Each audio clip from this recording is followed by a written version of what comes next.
मेरे दोबारा जन्म लेने के बाद सबसे पहला काम मैंने ये किया कि मैंने अपनी कंपनी के शेयर्स अपने बेस्ट फ्रेंड को बहुत कम दाम पर बेच दिए और फिर पैसे लेकर तुरंत निकल गया। इसकी वजह यह थी कि मेरी पिछली जिंदगी में मेरे बेस्ट फ्रेंड ने ही मुझे बिजनेस शुरू करने के लिए जोर दिया था। मैं एक टेक गीक था, मैंने कंपनी में पैसा इन्वेस्ट किया था और अपने गेम पेटेंट्स भी फ्री में दिए थे। लेकिन जैसे ही कंपनी ग्रो करने लगी, मेरे उस सो कॉल्ड बेस्ट फ्रेंड ने मेरी गर्लफ्रेंड के साथ अफेयर शुरू कर दिया, मुझे कंपनी से बाहर निकाल दिया और मुझे फंसाने की साजिश भी रच दी, जिससे मेरे ऊपर बहुत बड़ा कर्ज चढ़ गया। आखिरकार इतने प्रेशर को बर्दाश्त ना कर पाने के कारण मैंने एक ऊंची बिल्डिंग से कूदकर अपनी जान दे दी। जब मैंने फिर से आंखें खोली तो मैं उसी दिन पर लौट आया था जिसने मेरी किस्मत तय की थी। उस वक्त हम तीनों कंपनी के नीचे एक late night milk tea shop में बैठे हुए थे। वेई चियांग, तुमने सच में कंपनी को इतनी जल्दी डेवलप करने में बहुत मदद की है। रुयान, ये सब तुम्हारे बेचैन की वजह से है। बेचैन? वांग वेई चियांग ने मेरे हाथ में पकड़े डॉक्यूमेंट्स के ढेर की तरफ देखा। मेरे पास कुछ और डॉक्यूमेंट्स हैं जिन पर तुम्हारे सिग्नेचर चाहिए। हमारी कंपनी अभी आईपीओ की तैयारी कर रही है। आईपीओ के बाद हमारी नेटवर्थ कई गुना बढ़ जाएगी।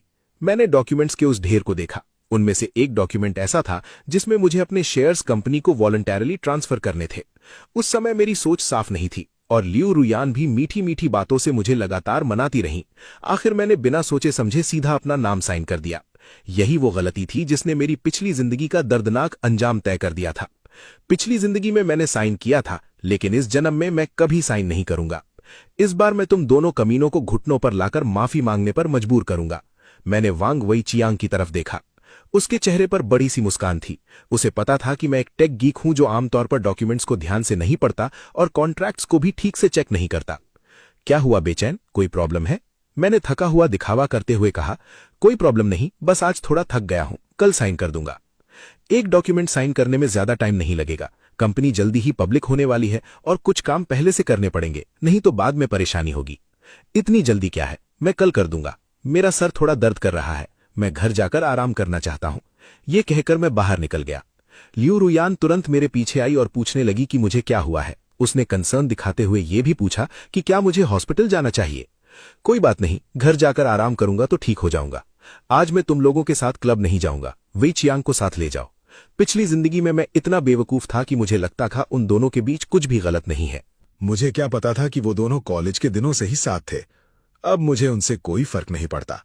मैंने जानबूझकर उन्हें साथ वक्त बिताने का मौका दिया क्योंकि मुझे जल्दी घर जाकर अपनी बदले की प्लानिंग करनी थी। घर पहुंचने के बाद मैंने सबसे पहले वो इंपॉर्टेंट डेटा सेव किया जो मैंने सिस्टम अपग्रेड के लिए पहले से तैयार किया था। उसके बाद मैंने कंप्यूटर का ज्यादातर डेटा डिलीट कर दिया और सिर्फ वही डेटा छोड़ा जो मैं चाहता था कि वो लोग देखें। मैं आधी रात तक बिजी रहा, तभी बाहर से दरवाजा खुलने की आवाज आई। गेम कैसा था? मुझे देखते ही लियू रुयान की आंखों में एक पल के लिए घबराहट चमक उठी। ठीक था। बेचैन, तुम्हारी तबीयत खराब थी ना? अभी तक सोए क्यों नहीं? मैं नाइट आउल हूं, मुझे आदत है। वैसे ये फाइल वी चियांग ने तुम्हारे लिए भेजी है। उसने कहा है कि तुम जल्दी से इसे कंप्लीट कर दो। अगर तुम्हारे पास टाइम नहीं है या साइन नहीं करना चाहते तो हम एक ऑथराइजेशन लेटर बना सकते हैं और मैं तुम्हारी जगह साइन कर सकती हूं। ऑथराइजेशन लेटर की जरूरत नहीं है, तुम सीधा साइन कर सकती हो, आखिर तुम मेरी फियांसे हो। मेरी बात सुनते ही लियू रुयान ने तुरंत मना कर दिया। बिल्कुल नहीं, मैं तुम्हारी फियांसे जरूर हूं, लेकिन अभी हमारी शादी नहीं हुई है। ऐसी चीजें बहुत सीरियस होती हैं। ऐसा करते हैं, मैं अभी ऑथराइजेशन लेटर तैयार कर देती हूं, तुम बस अपना नाम साइन कर देना। कल कंपनी पहुंचकर मैं बाकी डॉक्यूमेंट्स भी जल्दी से साइन करवा दूंगी। आज बहुत देर हो गई है, कल कंपनी में बात करेंगे। अगले दिन जब मैं कंपनी पहुंचा तो वांग वी चियांग पहले से ही मेरे वर्क स्टेशन पर मेरा इंतजार कर रहा था। लगता था वो मेरे उन डॉक्यूमेंट्स पर साइन करने का बेसब्री से इंतजार कर रहा था। बस जैसे ही मैं उन डॉक्यूमेंट्स पर साइन कर दूंगा, कंपनी के शेयर्स का मुझसे कोई लेना देना नहीं रहेगा, मेरा कंपनी से कोई लेना देना नहीं रहेगा और ऊपर से कुछ लोन्स भी मेरे सर पर आ जाएंगे। बेचैन, तुम आ ही गए। टाइम किसी का इंतजार नहीं करता, तुम्हें जल्दी से इन डॉक्यूमेंट्स पर साइन कर देना चाहिए। डॉक्यूमेंट्स के ढेर को देखते हुए मैंने कहा, वी चियांग, मैंने डिसाइड किया है कि मैं कंपनी से अपने शेयर्स विड्रॉ करना चाहता हूं। यह शेयर ट्रांसफर एग्रीमेंट मैंने खुद प्रिपेयर किया है। जैसे ही मैंने ये बात कही, दोनों की आंखें फट गईं। उन्हें यकीन ही नहीं हुआ। बेचैन, तुम मजाक तो नहीं कर रहे? इस वक्त शेयर्स विड्रॉ करना चाहते हो? तुम्हें पता भी है हमारी कंपनी अभी आईपीओ की तैयारी कर रही है। तुम हमारे आईपीओ प्लान्स बर्बाद कर दोगे। वांग वी चियांग तुरंत गुस्से और घबराहट में आ गया। लियू रुयान भी तुरंत उसका साथ देने लगी। तुमने पहले मुझसे डिस्कस क्यों नहीं किया? बेचैन, मैं इस बात से बिल्कुल सहमत नहीं हूं। दोनों साफ तौर पर परेशान थे। उन्हें डर था कि अगर मैंने शेयर्स वापस ले लिए और ज्यादा पैसों की डिमांड कर दी तो उनका आईपीओ प्लान खराब हो जाएगा। बेचन, तुम इतने जिद्दी नहीं बन सकते। हम कंपनी चला रहे हैं, बच्चों का खेल नहीं खेल रहे। लियू रुयान ने यह कहकर वांग वेचियांग की तरफ इशारा किया। बिल्कुल सही बेचन, रुयान ठीक कह रही है। तुम और रुयान जल्दी ही शादी करने वाले हो। अभी शेयर्स विड्रॉ करना समझदारी नहीं है। जब कंपनी पब्लिक हो जाएगी तो डिविडेंड्स की बारिश होगी। तुम और रुयान आराम की जिंदगी जी सकोगे, क्या तुम्हें नहीं लगता? दोनों लगातार मुझे मनाने की कोशिश करते रहे, लेकिन इस बार मैं बिल्कुल भी नहीं पिघला। अगर तुम शेयर्स विड्रॉ करना ही चाहते हो तो पहले इन डॉक्यूमेंट्स पर साइन कर दो, ठीक है? हाँ बेचन, ये डॉक्यूमेंट्स बहुत अर्जेंट है। पहले साइन कर दो, फिर शेयर्स विड्रॉ करने की बात करेंगे। उनकी बेचैनी देखकर मुझे और भी यकीन हो गया। चाहे मैं अभी उनसे रिश्ता तोड़ दूं, फिर भी उन्हें काफी पैसा मिल जाएगा और वो ऐश की जिंदगी जिएंगे। इतनी आसानी से उन दोनों को छोड़ देना बहुत सस्ता सौदा होता। मैंने गहरी सांस लेकर कहा, मैंने इस बारे में काफी पहले सोच लिया था। मैं रिसेंटली हॉस्पिटल गया था चेकअप के लिए। डॉक्टर ने कहा कि मेरा शरीर हद से ज्यादा थक चुका है और मुझे अच्छी तरह आराम करना चाहिए, वरना पैसा कमाने की जिंदगी तो होगी लेकिन उससे खर्च करने की जिंदगी नहीं बचेगी। तुम्हें शेयर्स विड्रॉ करने की जरूरत नहीं है, बस डॉक्यूमेंट साइन कर दो और घर जाकर आराम करो। मैं तुम्हें लंबी छुट्टी दे दूंगा। बिल्कुल बेचैन, रुयान ने तुरंत कहा। हमारे फ्यूचर की खुशी के लिए तुम इतने जिद्दी नहीं बन सकते। डॉक्यूमेंट साइन करो और घर जाकर रेस्ट करो। दोनों अब भी नाटक कर रहे थे। मैंने मुस्कुराते हुए कहा, वेचियांग, पहले वो डॉक्यूमेंट्स देख लो जो मैंने तुम्हें दिए हैं। वांग वेचियांग ने डॉक्यूमेंट्स उठाए और पढ़ने लगा। उसके चेहरे की घबराहट धीरे धीरे गायब हो गई और उसकी जगह हैरानी ने ले ली। बेचैन, क्या तुम पक्का कह रहे हो? इन शेयर्स के बदले तुम सिर्फ 100 मिलियन चाहते हो और बाकी सारे शेयर्स रुयान को ट्रांसफर करना चाहते हो? हाँ, सब शेयर्स रुयान को ट्रांसफर कर दो। आज के बाद कंपनी में मेरी जगह वही लेगी। ये सुनते ही रुयान के चेहरे पर खुशी और हैरानी साफ दिखने लगी। सच में बेचन, मैं तो बहुत इमोशनल हो गई हूं। कोई बात नहीं, मैंने शांत स्वर में कहा। वैसे भी हमारी शादी होने वाली है। तुम्हें देना और खुद को देना एक ही बात है। मैं बस कुछ वक्त आराम करना चाहता हूं। ये सुनते ही वांग वेचियांग और लियू रुयान दोनों के चेहरों पर खुशी छा गई। शायद उन्होंने कभी सोचा भी नहीं था कि मैं खुद ही अपने शेयर्स उनके हवाले कर दूंगा। अगर तुमने सच में फैसला कर लिया है तो मुझे लगता है ये अग्रीमेंट ठीक है। मैं साइन कर देता हूं, लेकिन पैसा जल्दी मेरे अकाउंट में ट्रांसफर होना चाहिए। ये पैसा मेरी और रुयान की शादी की तैयारियों के लिए है। बिल्कुल, वांग वेचियांग बोला। मैं फाइनेंस डिपार्टमेंट को अभी ट्रांसफर करने के लिए बोलता हूं, लेकिन पैसा तुम्हारे अकाउंट में भेजना है या रुयान के अकाउंट में? ये सुनते ही लियू रुयान ने मेरी तरफ देखा। उसकी आंखों में बेचैनी और उम्मीद दोनों साफ नजर आ रहे थे। मैंने मन ही मन वांग वेचियांग को गाली दी। साला, अभी भी मेरे 100 मिलियन पर नजर है। पैसे पहले मेरे अकाउंट में ट्रांसफर करो। मुझे रुयान के लिए एक सरप्राइज प्रिपेयर करना है। पैसे के बिना काम नहीं चलेगा। जब पैसा मेरे अकाउंट में आ गया, मैंने अग्रीमेंट पर अपना नाम साइन कर दिया। दोनों ने मेरी सिग्नेचर देखकर राहत की सांस ली। अच्छा, तुम दोनों काम करो, मैं चलता हूं। रुयान, अगर किसी चीज की जरूरत हो तो मुझे कॉल कर लेना। शायद इस वक्त उन दोनों को लग रहा था कि मैं दुनिया का सबसे बड़ा बेवकूफ हूं, लेकिन वो एक बात नहीं समझते थे। किसी इंसान को बर्बाद करना हो तो पहले उसे पागल कर दो। ये मेरी बदले की प्लानिंग का सिर्फ पहला कदम था। अगला कदम यह था कि मैं उन दोनों को जमीन पर घुटनों के बल गिराकर रुलाऊंगा और माफी मांगने पर मजबूर करूंगा। मैं सीधा घर गया और अपना सामान पैक करने लगा। ग्रेजुएशन के बाद से कंपनी ज्वाइन करने तक मैंने अपना सारा वक्त गेम्स बनाने में लगा दिया था। मैंने कभी ढंग से आराम नहीं किया था। घूमने फिरने की तो बात ही छोड़ो। अब जब मैंने कंपनी छोड़ दी थी तो मैंने सोचा कि कहीं घूमकर थोड़ा रिलैक्स किया जाए। पैकिंग के बाद मैंने लियू रुयान को मैसेज किया कि मैं वेकेशन पर जा रहा हूं, लेकिन उसने कोई रिप्लाई नहीं दिया। मैंने सानिया की फ्लाइट बुक की, वहां एक होटल रिजर्व किया और पहुंच गया। होटल के रूम में मैंने अपना फोन और कंप्यूटर साइलेंट मोड पर रखा और बेड पर लेटकर बाहर से आती समुद्री हवा का मजा लेने लगा। शाम तक भी लियू रुयान का कोई जवाब नहीं आया। मैंने मन ही मन सोचा कि वो और वांग वेचियांग शायद ये समझ रहे होंगे कि मैंने सब कुछ उनके हवाले कर दिया है और अब दोनों खुशी मना रहे होंगे। शायद मुझे बेवकूफ कहकर हंस भी रहे होंगे कि मैंने अरबों की एसेट्स छोड़कर सिर्फ 100 मिलियन लिए। तभी मुझे ज़ेंग मिंगहाओ का मैसेज आया। उसने लगभग डांटते हुए लिखा था कि उसे पता चल गया है कि मैंने कंपनी से अपने शेयर्स निकाल लिए हैं, और पूछा कि क्या मैं पागल हो गया हूं। कंपनी आईपीओ के बिल्कुल करीब थी, ऐसा वक्त जब मैं बहुत बड़ा पैसा कमा सकता था, लेकिन मैंने सब कुछ छोड़ दिया और फायदा दूसरों को दे दिया। जब मैंने जवाब नहीं दिया तो उसने एक और मैसेज भेज दिया। उसने मुझे कई बार कॉल भी की, लेकिन मैंने कोई कॉल रिसीव नहीं की। ज़ेंग मिंगहाओ मेरे गेम का बहुत बड़ा फैन था और हमारी दोस्ती भी इसी वजह से हुई थी। उसका परिवार काफी अमीर था। ग्रेजुएशन के कुछ समय बाद उसके घर वालों ने उसे अपना बिजनेस शुरू करने के लिए करोड़ों रुपए दिए थे। लेकिन वो उन अमीर लड़कों जैसा नहीं था जो सिर्फ पैसे उड़ाते हैं। उसमें असली टैलेंट था। उसी कैपिटल की मदद से उसने इंटरनेट इंडस्ट्री में अच्छी खासी सफलता हासिल की और उसकी नेटवर्थ कई गुना बढ़ गई। वो पहले भी मुझे बार बार कंपनी बदलने के लिए कहता था। वो कहता, वोंग वी कियांग अच्छा आदमी नहीं है, उसने मुझे बहुत कम शेयर्स दिए हैं। तुम मेरे साथ गेम कंपनी शुरू करो, मैं तुम्हें 90% शेयर्स दूंगा और खुद सिर्फ छोटा सा हिस्सा रखूंगा। उसका कहना था कि वो गेम्स पैसा कमाने के लिए नहीं बल्कि पैशन के लिए बनाता है। उसका सपना था एक ऐसा गेम बनाना जो सच में कमाल का हो। उस वक्त मैंने उसकी बातों को ज्यादा सीरियसली नहीं लिया था। मैं बस ल्यू रुयन से शादी करके एक खुशहाल जिंदगी जीना चाहता था। जब मैं बिल्डिंग से कूदने वाला था तब भी ज़ेंग मिंगहाओ ने मुझे कॉल किया था। उसने पूछा था कि क्या मुझे किसी मदद की जरूरत है। उसने वादा किया था कि अगर उससे जो हो सकेगा वो जरूर करेगा, लेकिन उस वक्त तक मैं पूरी तरह टूट चुका था। मेरे सबसे भरोसेमंद दोस्त और मेरी सबसे प्यारी इंसान दोनों ने मुझे धोखा दिया था। मेरी आखिरी हिम्मत भी टूट गई थी और उसके बाद मैंने छलांग लगा दी थी। अब जब मैं ज़ेंग मिंगहाओ के बारे में सोचता हूं तो दिल से इमोशनल हो जाता हूं। जब मेरी जिंदगी बिल्कुल अंधेरे में थी और सब लोग मुझसे दूर भाग रहे थे, तब भी वो मेरे साथ खड़ा था। ये सोचकर मैंने उससे वापस कॉल किया। उसने लगभग तुरंत फोन उठा लिया। ओल्ड ली, तुम हमेशा ठीक है, फोन तो उठा लिया तुमने। बताओ, कंपनी क्यों छोड़ी? इतने सालों से बिना रुके काम कर रहे थे, क्या बॉडी ने जवाब दे दिया और इसलिए बाहर घूमने आ गए? तुम वेकेशन पर हो? अभी कहां हो? मैं तुरंत आ रहा हूं। मुझे तुमसे एक जरूरी बात करनी है। मुझे पता है तुम गेम के बारे में बात करोगे। अगर वही बात है तो मत आओ, सफर बेकार जाएगा। मैं गेम की बात नहीं कर रहा, मैं तुम्हें कुछ और बताना चाहता हूं जो तुम नहीं जानते। मैंने उसे अपना एड्रेस भेज दिया। कुछ ही देर बाद उसका मैसेज आया। अरे, तुम सानिया में हो, मेरी वहां सी व्यू विला है। फटाफट होटल से चेकआउट करो और मेरे विला में आ जाओ। मैं अभी पासवर्ड भेजता हूं। फोन रखने के लगभग 3 घंटे बाद ज़ेंग मिंगहाओ सानिया पहुंच गया और मुझसे मिला। जैसे ही उसने मुझे देखा वो बोल पड़ा, old Li, Wong Wei Qiang सच में बहुत बड़ा हरामी है। उसने तुम्हें कंपनी से निकाल दिया। चलो कोई बात नहीं, मैं तुम्हें 1 बिलियन देता हूं। हम मिलकर गेम बनाते हैं, या फिर हमारा पहले वाला प्लान। उसके बोलने से पहले ही मैंने उसे घूर कर देखा। वो तुरंत चुप हो गया और शर्मिंदगी से बोला, सॉरी, भूल गया। तुम इतनी अचानक आ गए कि मैं फिर से गेम की बात करने लगा। ठीक है, गेम की बात नहीं करते।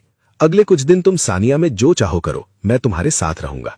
लेकिन इतना खर्चा करना ठीक नहीं है। ओल्ड ज़ेंग अब भी मेरी फिक्र कर रहा था।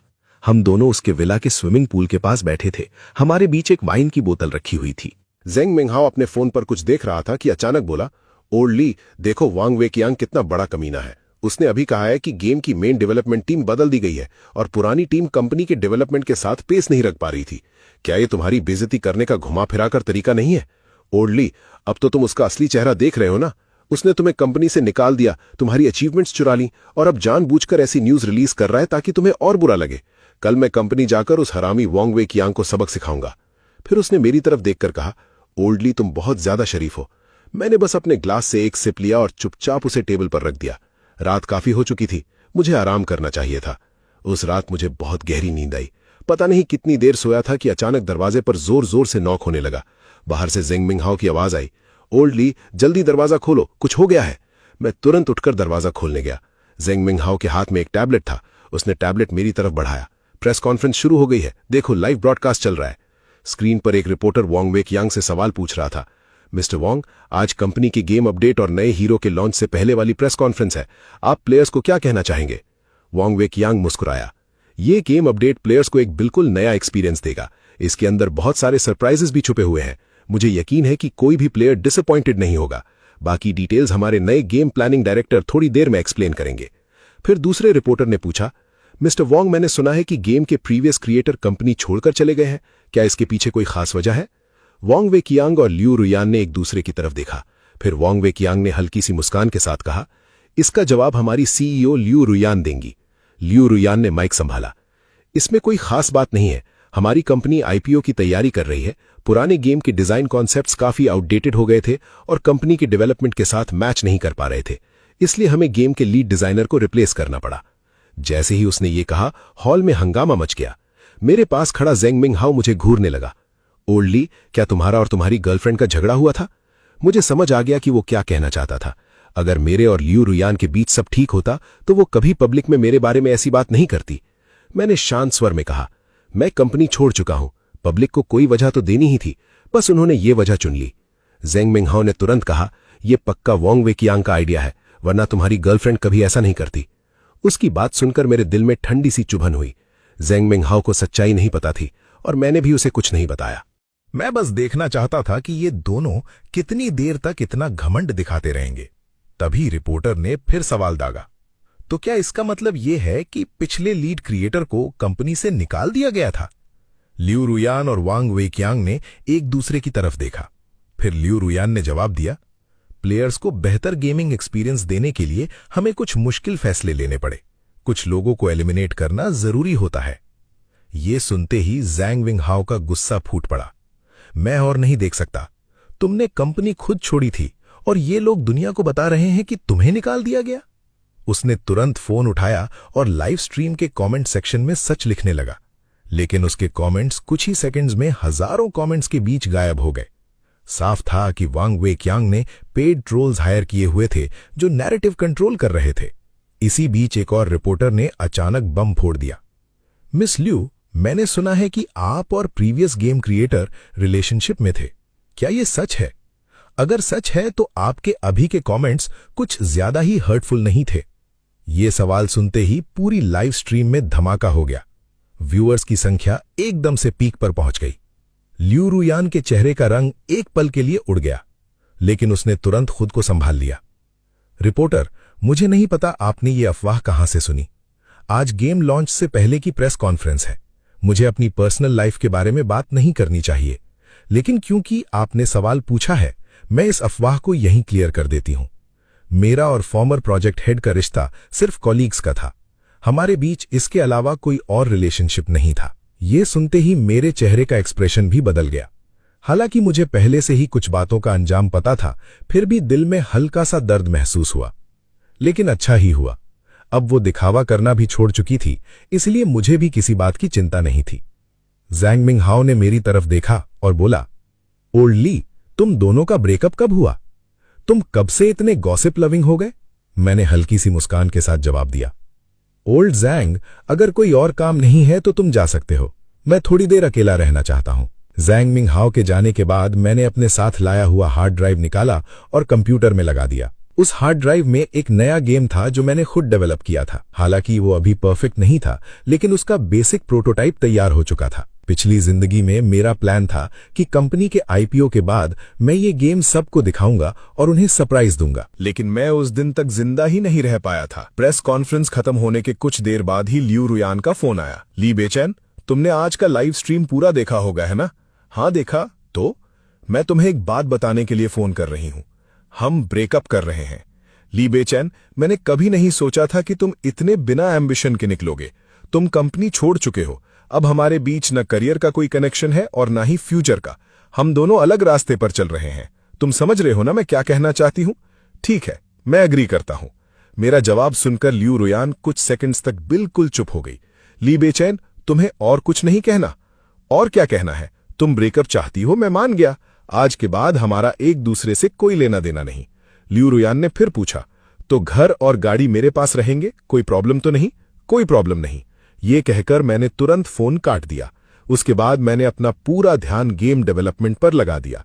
मैं लगभग 1 साल से इस प्रोजेक्ट की प्लानिंग कर रहा था। अगले 3 दिन तक मैंने लगातार काम किया। आखिरकार गेम पूरा हो गया और उसी दिन वांग वेकियांग और लियू रुयान की कंपनी सक्सेसफुल आईपीओ के बाद स्टॉक एक्सचेंज पर बेल रिंग कर रही थी। उसी दिन उन्होंने अपने गेम का नया अपडेट और नया हीरो भी रिलीज किया। कंपनी की मार्केट वैल्यू पल भर में 10 बिलियन से ज्यादा पहुंच गई। लेकिन उसी दिन मैंने अपना गेम क्लोज्ड बीटा टेस्टिंग के लिए रिलीज कर दिया। मैंने गेमिंग फोरम्स पर जिन लोगों से दोस्ती की थी उन्हें टेस्ट करने के लिए इनवाइट किया। 1-2 घंटे गेम खेलने के बाद सबके मैसेजेस आने लगे, वाओ, ये तो कमाल का गेम है। ऑफिशियल लॉन्च कब होगा? ये गेम पक्का ब्लॉकबस्टर हिट होने वाला है। पुराने गेम से इसका एक्सपीरियंस कई गुना बेटर है। उनके फीडबैक देखकर मेरे चेहरे पर हल्की सी मुस्कान आ गई। मैं सोने ही वाला था कि ज़ेंग मिंगहाओ का फोन आ गया। अरे, आज मौसम कितना अच्छा है और तुम सो रहे हो, बीच पर आ जाओ। मेरे पास कोई खास काम नहीं था, इसलिए मैं उसके साथ बीच चला गया। समुद्र की हवा में नमक की खुशबू घुली हुई थी। ओल्ड ज़ेंग, इतनी तकलीफ करने की जरूरत नहीं थी। कोई बात नहीं, वो हंसकर बोला, जब तक तुम खुश हो सब ठीक है। तभी मेरा फोन बजने लगा। मैंने स्क्रीन देखी, वांग वेकियांग कॉलिंग। मैंने कॉल रिसीव नहीं किया। उसकी जगह मैंने उनकी कंपनी के गेम फोरम को खोल लिया। फोरम कंप्लेंट से भरा हुआ था। ये कैसा बकवास गेम है, नया हीरो तो बिल्कुल मुर्दा मछली जैसा लगता है, ना एक्सप्रेशंस है ना एनर्जी, स्किल्स इतनी स्लो है जैसे कोई 70-80 साल का बुढ़ा चल रहा हो। इससे तुम अपडेट कहते हो? क्या कचरा गेम बना दिया है, खेलने का बिल्कुल मजा नहीं आ रहा। मैं नीचे स्क्रॉल करता गया, हर पोस्ट में गेम को गाली दी जा रही थी। जेंग मिंग हाओ मेरी स्क्रीन देखकर हंसने लगा। इनको इसी की सजा मिलनी चाहिए। इसी वक्त वांग वेई कियांग का फिर से कॉल आया। मैंने फिर भी रिसीव नहीं किया। जिंग मिंग हाओ ने मेरी तरफ देखकर कहा, ओ ली, तुम अभी भी इनकी हेल्प करने का नहीं सोच रहे हो ना? इन लोगों ने तुम्हारे साथ इतना बुरा किया। वांग वेचियांग ने लगातार कई बार फोन किया, मैंने एक भी कॉल नहीं उठाया। फिर ल्यू रुयान का कॉल आया। मैं कुछ पल के लिए सोचा और फिर कॉल रिसीव कर ली। बेचैन, तुम अभी कहां हो? जल्दी वापस आओ। क्या हुआ? मैंने शांत स्वर में पूछा। कंपनी की गेम में बहुत बड़ी प्रॉब्लम आ गई है। मुझे फर्क नहीं पड़ता तुम कहां हो, बस तुरंत वापस आकर सिचुएशन संभालो। मैंने ठंडी हंसी के साथ कहा, प्रेसिडेंट ल्यू, क्या आप भूल गई हैं? मुझे तो कंपनी से निकाल दिया गया था। आप शायद गलत इंसान को फोन कर रही हैं। बेचैन, ये नाराज होने का वक्त नहीं है। गेम में जो बग आया है उससे कंपनी की जिंदगी और मौत का सवाल बन गया है। ये गेम तुम्हारी भी मेहनत का नतीजा है। क्या तुम सच में देखना चाहोगे कि गेम और कंपनी दोनों बर्बाद हो जाए? मैंने शांत लेकिन सख्त आवाज में जवाब दिया। गेम मेरी मेहनत जरूर था, लेकिन अब उस गेम पर मेरा कोई कंट्रोल नहीं है और मैं अब कंपनी का मेंबर भी नहीं हूं। तुम लोगों के साथ जो भी हो उससे मेरा कोई लेना देना नहीं है। ये कहकर मैंने तुरंत फोन काट दिया। जिंग मिंग हाउ जोर से हंस पड़ा। ओ ली, शाबाश, बिल्कुल ऐसे ही करना चाहिए था। कितना मजा आ गया। हम दोनों हंसने लगे। तभी मेरा फोन फिर बज उठा। इस बार फिर से ल्यू रुयान का कॉल था। मैंने रिसीव कर लिया। बेचैन, मुझे पता है मैंने तुमसे ब्रेकअप किया और प्रेस कॉन्फ्रेंस में जो कहा वो गलत था, लेकिन ये वक्त तुम्हारे नाराज होने का नहीं है। चाहे हमारा ब्रेकअप हो गया हो, क्या तुम, वेई कियांग और मैं अब भी दोस्त नहीं है? जब दोस्त मुसीबत में हो तो मदद नहीं करनी चाहिए। वो लगातार बोलती जा रही थी। मैं चुपचाप सुनता रहा। फिर फोन पर वांग वेचियांग की आवाज आई। रुयान, मुझे बेचैन से बात करने दो। बेचैन, प्रेस कॉन्फ्रेंस में जो हुआ वो वाकई ठीक नहीं था। कंपनी के बॉस होने के नाते मुझे उसे रोकना चाहिए था। ये मेरी गलती है। मैं अपनी और रुयान दोनों की तरफ से तुमसे दिल से माफी मांगता हूं। I am sorry. ये 3 शब्द सुनते ही मेरे दिल में ठंडी सी हंसी आई। अभी तक एक्टिंग बंद नहीं हुई थी। वांग वेचियांग फिर बोला, मुझे पता है रुयान के ब्रेकअप ने तुम्हें बहुत हर्ट किया है। अगर तुम चाहो तो मैं तुम दोनों का पैचअप भी करवा सकता हूं। कंपनी अभी अभी पब्लिक हुई है। गेम की प्रॉब्लम की वजह से स्टॉक प्राइस लगातार गिर रही है। बेचैन, उम्मीद है तुम बड़ी तस्वीर देखोगे। मैंने शांत लेकिन ठंडी आवाज में जवाब दिया, कंपनी का क्या होता है मुझे फर्क नहीं पड़ता। वो डूब जाए या बच जाए, मेरी प्रॉब्लम नहीं है। और रुयान के साथ वापस आने की बात, मैंने हंसकर कहा, उसे वापस पाने की खुशी में तो मैं मर ही जाऊंगा। मैं उसके साथ दोबारा क्यों रहूंगा? मेरी बात पूरी भी नहीं हुई थी कि फोन के दूसरी तरफ से ल्यू रुयान चिल्लाई, ली बेचैन, तुम्हारा मतलब क्या है? कुछ नहीं, बस सीधा सा मतलब है, मैंने तुम्हें डंप कर दिया। मुझे तुम नहीं चाहिए। अगर और कोई बात नहीं है तो मैं फोन रख रहा हूं। ल्यू रुयान का गुस्सा फूट पड़ा। ली बेचैन, क्या तुम सच में इतना दूर जाना चाहते हो? मैंने ठंडी आवाज में जवाब दिया, मैंने क्या किया है? क्या तुम लोग सच में सोचते हो कि मेरे बिना कंपनी और गेम बच नहीं सकते? अगर तुम्हारा नया लीड डेवलपर इतना ही टैलेंटेड है तो उससे बोलो गेम ठीक करे। ये कहकर मैंने बिना झिझक फोन काट दिया। दिल को अजीब सी तसल्ली मिली। थोड़ी देर बाद मैंने उनकी कंपनी का स्टॉक प्राइस चेक किया। वो लगातार नीचे गिर रहा था। जेंग मिंग हाओ ने हंसी के साथ कहा, मैं मीडिया में अपने कुछ दोस्तों को बोलता हूं, इस कहानी को थोड़ा और हाईलाइट करते हैं। मैंने उसे नहीं रोका। आखिर ये भी मेरी रिवेंज प्लान का एक हिस्सा था। उधर वांग वी कियांग की कंपनी को प्लेयर्स बुरी तरह ट्रोल कर रहे थे। मजबूरन उन्हें गेम सर्वर्स टेम्पररी बंद करने पड़े। पब्लिक स्टेटमेंट में उन्होंने कहा कि गेम को इमरजेंसी मेंटेनेंस के लिए ऑफलाइन किया गया है। इसी दौरान मैंने कमेंट सेक्शन में एक नया कमेंट देखा, क्या तुम लोगों ने नया गेम बाउंडलेस ट्राई किया है? अभी क्लोज्ड बेटा में है और कमाल का है। गेम प्ले एक्सपीरियंस तो इस गेम से कई गुना बेटर है। किसी और ने रिप्लाई किया, सिर्फ कई गुना नहीं, 100 गुना बेटर कहना ज्यादा सही होगा। कैरेक्टर्स की डिटेल्स लाजवाब हैं, एनिमेशंस इतनी स्मूथ है कि देखते ही मजा आ जाता है। ये सच में टॉप टियर गेम है। मुझे लगता है लॉन्च होते ही चार्ट्स में टॉप पर पहुंच जाएगा। मैं कुछ सेकंड्स तक स्क्रीन को देखता रहा, क्योंकि जिस गेम की सब तारीफ कर रहे थे वो मेरा ही गेम था, बाउंडलेस। वो गेम जिसे बनाने में मैंने अपनी पूरी जान लगा दी थी। जब मैंने गेम का बैकएंड खोला तो एक नया इंटरनल ईमेल नजर आया। Sender Wang Wei Qiang. Email में लिखा था, हेलो, मैं वांग वी कियांग हूं, दा कियांग गेम्स का फाउंडर। हमें आपके गेम में बहुत दिलचस्पी है। क्या हम इसके बारे में बात कर सकते हैं? मेरा पहला रिएक्शन सीधा मना करने का था, लेकिन फिर मैंने अपना इरादा बदल लिया। मैंने रिप्लाई भेजा, बैठकर बात कर सकते हैं। कुछ ही देर में उसका जवाब आ गया। आपने दाक्यांग गेम्स का नाम तो सुना ही होगा। हमारी कंपनी इंडस्ट्री की टॉप कंपनीज में से एक है। हम आपका गेम बहुत अच्छी प्राइस पर एक्वायर करना चाहते हैं। एक्विजिशन के बाद हम इस गेम को ग्लोबल लेवल पर ले जा सकते हैं। लाखों नहीं, करोड़ों प्लेयर्स इसे खेलेंगे। आप गेम डेवलपर हैं, आप भी तो चाहते होंगे कि आपका गेम ज्यादा से ज्यादा लोग खेले, है ना? मैंने छोटा सा जवाब भेजा, मैं कंसिडर करूंगा। उसके बाद मैंने कोई और रिप्लाई नहीं किया। साफ था कि वोंग विक्यांग और लियू रुयान को अब तक ये पता नहीं था कि बाउंडलेस का क्रिएटर मैं हूं। अगर उन्हें पता होता तो वो कभी मुझे इस तरह ईमेल नहीं भेजते। तभी जेंग मिंग हाओ ने अचानक पूछा, ओल्ड ली, तुमने उस गेम के बारे में सुना है? किस गेम के बारे में? बाउंडलेस। आजकल बहुत ज्यादा फेमस हो रहा है। बीटा कोड्स लोग पागलों होकर खरीद रहे हैं। सब कह रहे हैं गेम बहुत जबरदस्त है। मैंने भी किसी से बीटा कोड दिलवाने को कहा था, लेकिन मिल ही नहीं रहा। फिर उसने क्यूरियस होकर मेरी तरफ देखा। सच बताओ, क्या ये गेम वाकई इतना कमाल का है? इतना पॉपुलर है क्या? बिल्कुल। कुछ बीटा टेस्ट कोड्स तो ब्लैक मार्केट में रीसेल होकर 10,000 युआन तक पहुंच गए हैं। जिंग मिंग हाओ की आंखें चमक उठी। हम इस गेम में इन्वेस्ट करते हैं। तुम्हारे पास स्किल्स है, मेरे पास पैसा है। हम मिलकर इन्वेस्ट करेंगे और फिर तुम भी प्रोजेक्ट में ज्वाइन हो जाना। ये गेम और भी बड़ा हिट बन सकता है। अगर ऑपरेटिंग राइट्स मिल गए तो प्रॉफिट 50-50 बांट लेंगे। मैंने हंसकर कहा, तुम सच में बहुत जेनरस हो। पैसे का क्या है, आज है कल नहीं। मुझे बस तुम्हारी एबिलिटी पर भरोसा है।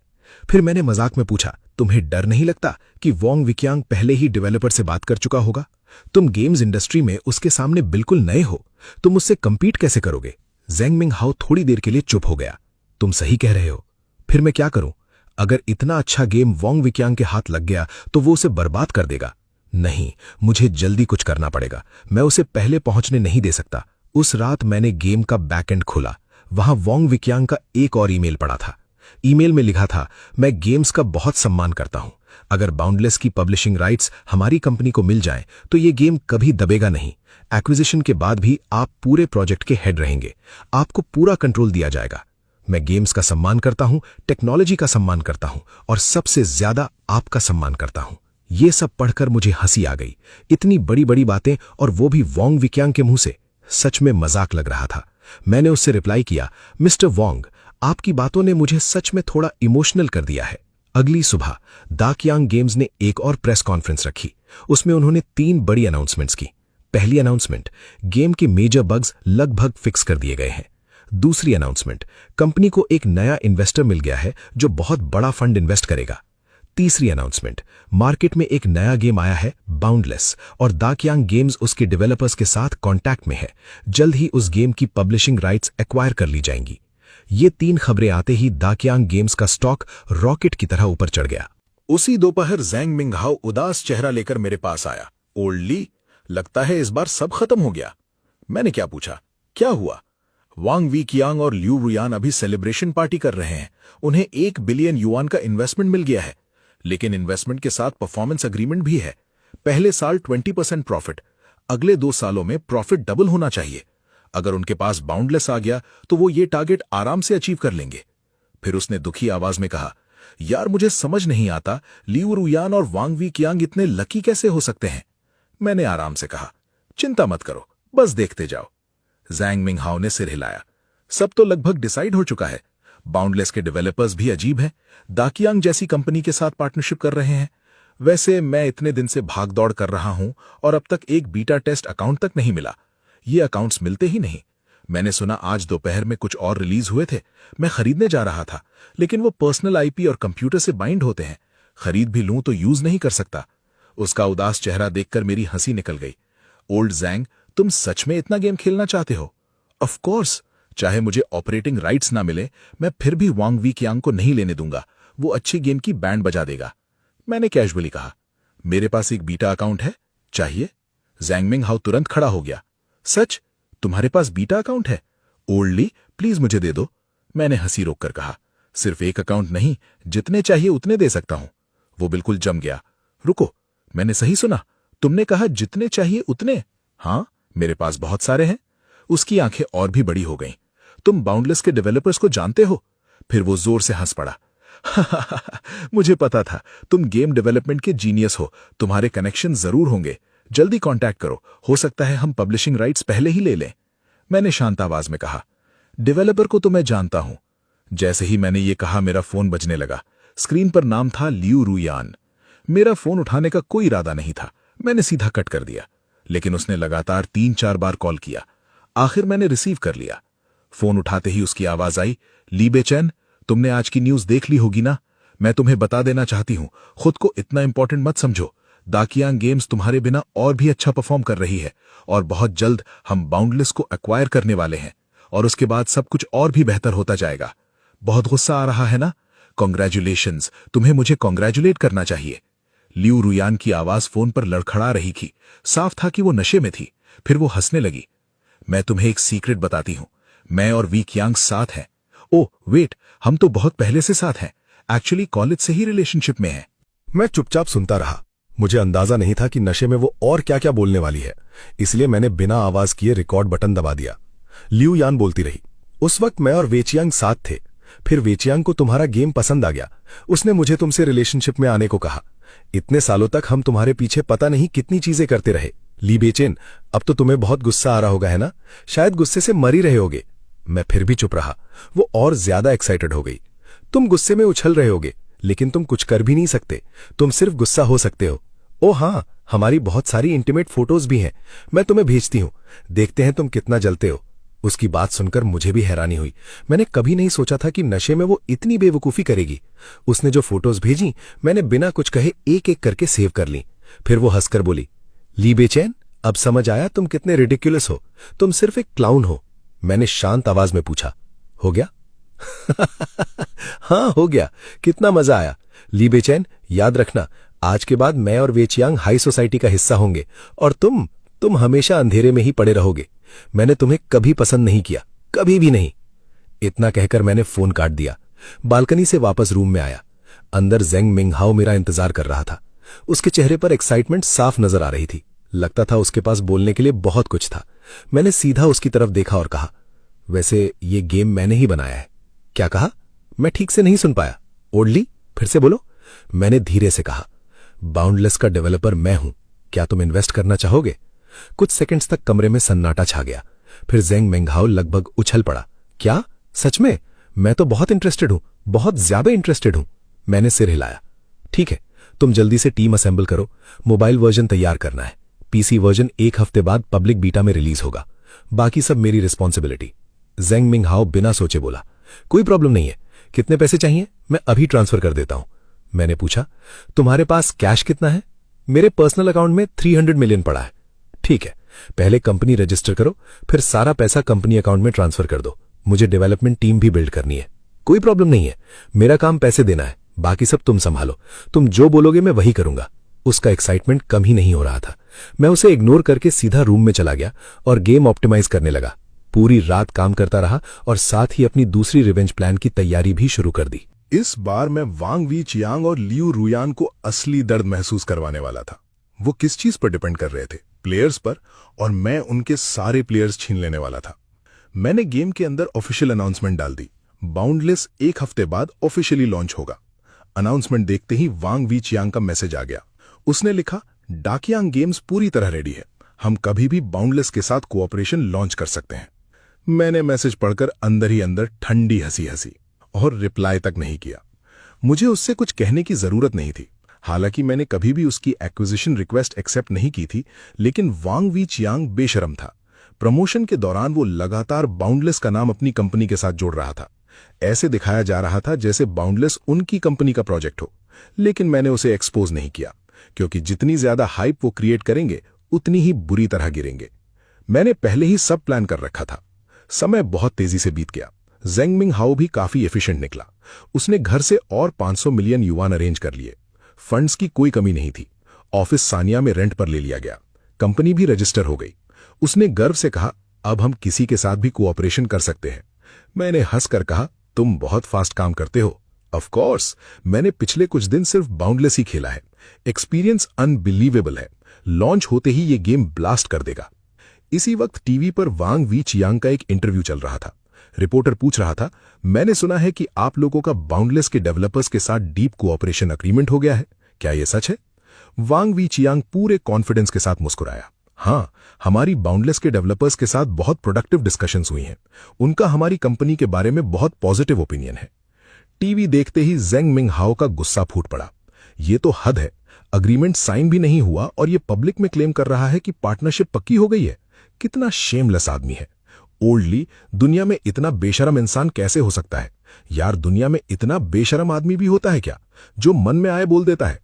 मैंने कंधे उचकाकर कहा, छोड़ो उसे। ओल्ड जेंग, प्रेस कॉन्फ्रेंस की तैयारी करो, हम ओपन बीटा शेड्यूल से पहले लॉन्च करेंगे। जेंग मिंग हाओ हैरान हो गया। ओल्ड ली, इतनी जल्दी? क्या यह थोड़ा ज्यादा सडन नहीं है? मैंने हल्की सी मुस्कान के साथ जवाब दिया, मुझे बस उसका घमंडी चेहरा और नहीं देखना। ठीक है, मैं सब अरेंज कर देता हूं, लोगों की टेंशन मत लो, मेरे पास बहुत रिसोर्सेज है, आधा दिन दो, सब रेडी हो जाएगा। फिर उसने पूछा, वैसे तुम भी स्टेज पर आओगे? ऑफ कोर्स, मुझे देखना है वांग वी चियांग और लियू रुयान के चेहरे कैसे लगते हैं। उस दिन दोपहर 3 बजे प्रेस कॉन्फ्रेंस टाइम पर शुरू हुई। पूरे 1 घंटे की कॉन्फ्रेंस में सिर्फ गेम की बात हुई, ना कोई ड्रामा, ना कोई फालतू मार्केटिंग, सिर्फ कंटेंट। ओपन बीटा लॉन्च के वक्त गेम के पास लगभग 3-4 मिलियन प्री रजिस्ट्रेशंस थे, लेकिन उसी शाम से प्लेयर्स की बाढ़ आ गई। हर घंटे नए लोग जुड़ते गए। सिर्फ 1 हफ्ते के अंदर प्लेयर्स की संख्या 10 मिलियन के पार पहुंच गई। इस दौरान वांग वी चियांग और लियू रुयान ने मुझे अनेक बार फोन किया। मैंने एक भी कॉल रिसीव नहीं की। उन्होंने बहुत सारे मैसेजेस भी भेजे। तुमने हमें पहले क्यों नहीं बताया? ये नया गेम तुम्हारा कैसे हो सकता है? तुमने हमें इतनी मुश्किल में क्यों डाल दिया? हम तुमसे मिलकर बात करना चाहते हैं। मैंने किसी मैसेज का जवाब नहीं दिया। लियू रुयान को शायद वो फोटोज याद आ गई थीं जो उसने नशे में मुझे भेजी थी। अब उसे पछतावा हो रहा था। कभी अपॉलॉजी भेजती, कभी रोकर माफी मांगती, कभी कहती कि उसे एक मौका दे दूं। मैंने उसे पूरी तरह इग्नोर कर दिया। लगभग 1 महीने बाद दाकियांग गेम्स का स्टॉक प्राइस आधा रह गया। कंपनी के अंदर लेऑफ्स की अफवाहें फैलने लगी। एक दिन जेंग मिंग हाओ बोला, ओल्ड ली, दाकियांग गेम्स के काफी एम्प्लॉइज यहां इंटरव्यू देने आए थे। मैंने सबको रिजेक्ट कर दिया। मैंने तुरंत कहा, सबको रिजेक्ट मत करो, अगर कोई टैलेंटेड और सूटेबल हो तो हायर कर लो। हर किसी को वांग वी चियांग की गलतियों की सजा नहीं मिलनी चाहिए। जेंग मिंग हाओ ने सर हिला दिया। 1 महीने बाद हमारा मोबाइल वर्जन भी लॉन्च हो गया। सिर्फ 1 हफ्ते में उसने भी करोड़ों प्लेयर्स का दिल जीत लिया। बाउंडलेस की वैल्यूएशन देखते ही देखते 10 बिलियन युआन से ज्यादा हो गई। एक दिन मैं कंपनी से बाहर निकला, गेट के पास एक कार खड़ी थी। मैं कुछ ही कदम आगे बढ़ा था कि वांग वी चियांग और लियू रुयान सामने आ गए। इन दोनों को देखकर मैं एक पल के लिए रुक गया। जो लोग पहले चमकते रहते थे, आज बिल्कुल बिखर चुके थे। लियू रुयान, जो हमेशा परफेक्ट मेकअप और कपड़ों में रहती थी, आज थकी हुई, उदास और बेहाल लग रही थी। दोनों मेरे सामने आकर रुक गए। मैं बिना किसी इमोशन के उन्हें देखने लगा। लियू रुयान की आंखें लाल थीं। बेचैन, हमें माफ कर दो। जो कुछ हुआ उसके लिए हम सच में शर्मिंदा हैं। बस एक मौका दे दो, वरना हम बर्बाद हो जाएंगे। वांग वी चियांग भी बोल पड़ा, हमारे पुराने रिश्ते की खातिर प्लीज हमें एक रास्ता दिखा दो। क्या तुम पहले कभी मुझे कोई रास्ता दिखाया था? मैंने अंदर ही अंदर ठंडी हंसी हंसी, फिर सीधा जवाब दिया, अपनी जिंदगी खुद संभालो। जो हाल आज तुम्हारा है वो तुमने खुद बनाया है। ये कहकर मैं आगे बढ़ गया, लेकिन कुछ दूर जाने के बाद दोनों फिर मेरे पीछे आ गए और फिर मेरी आंखों के सामने वांग वी चियांग और लियू रुयान दोनों घुटनों पर बैठ गए। दोनों रोते हुए मुझसे भीख मांगने लगे, प्लीज हमें बचा लो, एक मौका दे दो। उनकी हालत वाकई बहुत बुरी थी, लेकिन मुझे पिछली जिंदगी याद थी।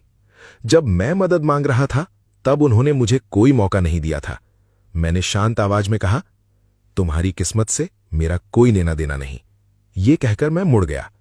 उस पल मुझे अंदर से अजीब सी तसल्ली मिली। मैं बिना पीछे देखे चलता गया। दोनों वहीं खड़े रह गए। उसके बाद भी वो कई बार मुझसे मिलने आए, लेकिन मैंने कभी उनसे बात नहीं की। लगभग 1 साल बाद दाकियांग गेम्स ऑफिशियली बैंकरप्ट हो गई। कंपनी परफॉर्मेंस एग्रीमेंट पूरा नहीं कर पाई। वांग वी चियांग और लियू रुयान पर बहुत बड़ा कर्ज चढ़ गया। आखिरकार वांग वी चियांग प्रेशर सह नहीं पाया। उसने एक बिल्डिंग से कूदकर अपनी जान दे दी। और लियू रुयान, वो भी सब कुछ बर्दाश्त नहीं कर सकी। उसका मेंटल ब्रेकडाउन हो गया। उसे साइकियाट्रिक हॉस्पिटल भेजना पड़ा। जब मैंने ये खबर सुनी, मेरे दिल में कोई खास एहसास नहीं हुआ, न खुशी न दुख। मैंने सिर्फ इतना सोचा, जो बोया था वही काटा। दी एंड।